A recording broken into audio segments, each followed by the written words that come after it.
Just talk about the getting back together with these guys and being able to see these guys for the first time in a while. Oh, well, man, it's always a pleasure to see my brothers, and we don't get a chance to see each other as much now that we're older. It's always great to come back and see the university, see my guys, the coaches, the managers, the whole 9 yards. We hear all the public stories, but are there some that, what's the first story that everyone tells here? Is there one that everyone goes to? Well, we told a lot last night at the hotel. I won't say those now, but we always talk about just the run we had, the adversity we went through and the struggle we overcame. And, that's always great to reminisce and enjoy those moments. Everybody will talk. When's the last time you were all together, a big group of you? Probably the last time the university put on this event for us. Last time they celebrated us, 5 years ago. Yeah. Everybody talks about the Fisher and the Frieder deal. Was there something before that really started to motivate you guys, or was that really the flashing point? That's a good question. I think that we were already motivated for getting beat like we did against Illinois in the last game of the season. But then when Coach left, that kind of, took it to another level. And so, that's where it lied. Once Coach left, we had a lot of incentive. We had a lot of struggle and adversity we had to overcome. So it brought us closer together as a unit. With those bonds, is it maybe a little bit closer with either one, or is it about the same? Well, it's the same with all our brothers, man. We always talk about we are our brother's keeper, and that's the way we approach things.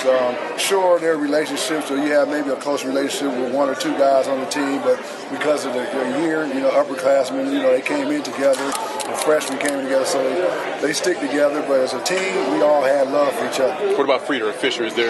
You got to have it kind of both ways, because one got you there and then one took you to the mountaintop after. Well, you look at it. You talk about Bill Frieder being our father and Steve Fisher being our uncle.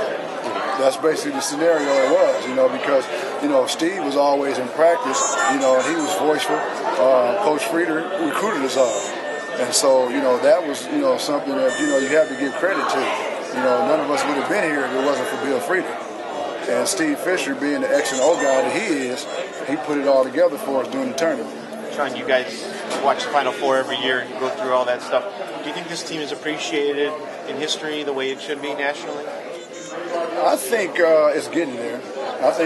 I wouldn't say that we have the public persona as a Duke, but we are getting there, back there. Excuse me. We were there at one point. We had some slippage, and now I think that Coach Beilein has the program right back on that plateau. I mean the '89 team. Okay. How do you think you guys are viewed in history, college basketball history? I think we're forgotten. Yeah, I think we're forgotten, because when you see all the shows, and they talk about the old Final Fours, and they give the props to teams, you never see us. You don't even see Ramil's free throws, let alone the run that we had. And so I think when the university puts on events like this for us, and you guys come and cover it, I think it gets out to the public and people start to recognize it more. Why do you think that is, that you guys say you think you've forgotten to a degree? Why do you think that is? There's probably a lot of reasons why. I think one of them maybe is because no one expected for us to win it. Yeah. Excuse me. I don't think anyone expected for us to win it. So with that being said, I think people kind of look over it. You have teams that's expected to win. The media, they follow them, and they expect big things out of it. Christian Laettner's team, for example, when he hit the big shot, you still see that shot when people come out and they show the old Final Fours and the runs and the buzzer beaters. You always see Christian Laettner's shot. You never see the one I hit. You never see the free throws from Mill, man. So. That's probably why. No one expected for us to win. Is it kind of ironic that the people remember the Fab Five and they won neither time they went, but as you're saying, I don't think we were as boisterous as the Fab Five, or as flamboyant. And so that resonates with the public a little more, with the flashy stuff, the long pants, the black socks. You could have fit in with the Fab Five. Well, I don't know if I could have fit in with the Fab Five back then. You understand? Because, I was a guy that I played with emotion, but I was tailored to play with guys like Glenn Rice, Terry Mills, and Ramil Robinson. The Fab Five was a little bit too loose. You live in California still?